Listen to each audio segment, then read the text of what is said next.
Bonjour ladies and gentlemen et nouveaux visiteurs sur la chaîne YouTube, ici Mr. Flamingo et bienvenue pour une nouvelle vidéo critique. Donc aujourd'hui c'est le temps de parler du film Mafia Inc.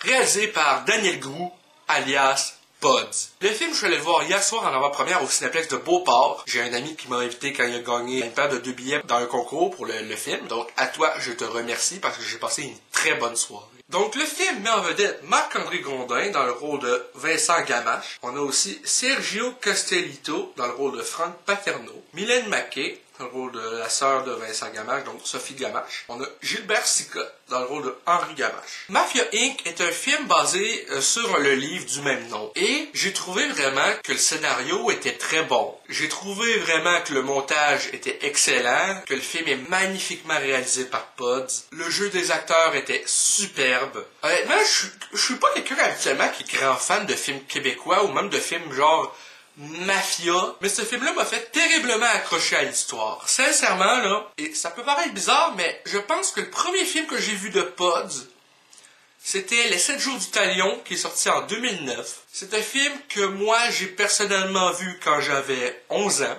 Et j'avais trippé, malgré le fait que le film était 16 ans et plus pour le contenu. Mais honnêtement, je trouve que ce gars-là a une vision parfaitement claire et précise de ce qu'il veut transmettre à l'écran. Que ce soit dans la façon qu'il dirige ses acteurs, la façon que ses angles de caméra sont mis. Je m'attendais pas à tripper ce film autant que ce que j'ai trippé. Je suis tombé sur le cul littéralement pendant toute la représentation. Le film fait 2h15. Malgré le fait que je pense une fois que j'ai trouvé que le film allait un petit peu en longueur sur un aspect, j'ai trouvé majoritairement que le film était vraiment parfait en tant que tel, justement, à part la longueur sur certains aspects. Mais le reste des plans, à la réalisation, comme je disais, j'ai trippé solide. Chaque plan là-dedans est magnifiquement mis en place. Il y a un truc que j'ai pas vraiment aimé dans le film, un truc seulement. T'as le monde qui parle en français, puis après ça, des fois, ils switchent en anglais et l'italien, et j'ai pas compris pourquoi. Je veux dire, oui, je peux comprendre que le français, c'est pas toute leur langue natale dans le film, mais switcher aussi longtemps, il y en a qui, des fois,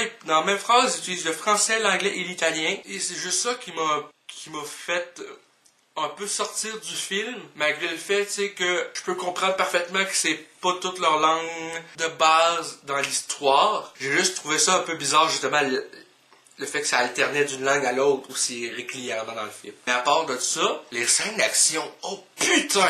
Je veux dire, les scènes d'action que dans le film, c'est pas juste genre ce que tu vois dans la bande-annonce, là.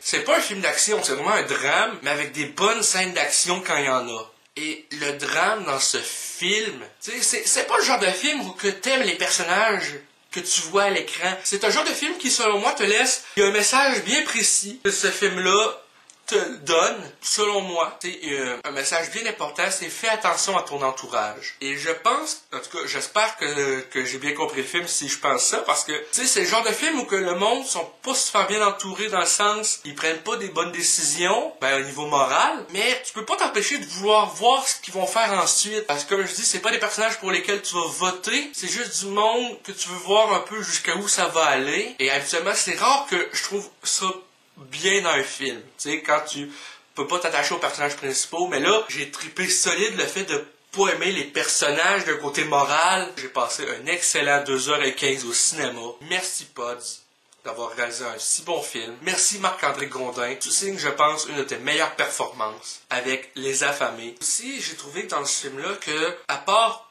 une certaine, des fois, longueur sur des séquences, et le changement de langue, j'ai trouvé vraiment que il n'y a rien en trop à part ça dans le film. Que ce soit au niveau de ce que le film montre, de ce que le film raconte. Le film ose montrer pour raconter une histoire. Et c'est la première fois que je vois un film le faire de cette façon-là. Ou la deuxième fois avec Les 7 jours du Talion. C'est pas quelque chose que tu vois souvent, je trouve, dans le domaine des films québécois. Et de cette façon-là, j'ai vraiment juste... J'en reviens juste pas, honnêtement. Quand je pense que ce film-là m'a mis à terre à ce point-là, niveau relation entre les personnages, les événements qui se racontaient, la façon que ça a été tout exécuté. Fait que, si je devais donner une note sur 10 au film, ça serait un 9. J'ai seulement enlevé un point pour des fois des mini-longueurs dans les plans et, dans le fond, le changement un peu brusque de langue utilisée. Et ça, c'est mon avis en tant que viewer. Donc, félicitations Pods, ton film se mérite un 9 sur 10 de ma part. C'est la fin de cette vidéo critique de Mafia Inc. J'espère que ça vous a plu. Si c'est le cas, n'hésitez pas à me le dire dans les commentaires, à laisser un petit like, ça fait toujours plaisir, et un abonnement à ma chaîne pour de nouvelles vidéos chaque semaine, normalement. Sur ce, c'était Mr. Flamingo, et je vous dis à bientôt.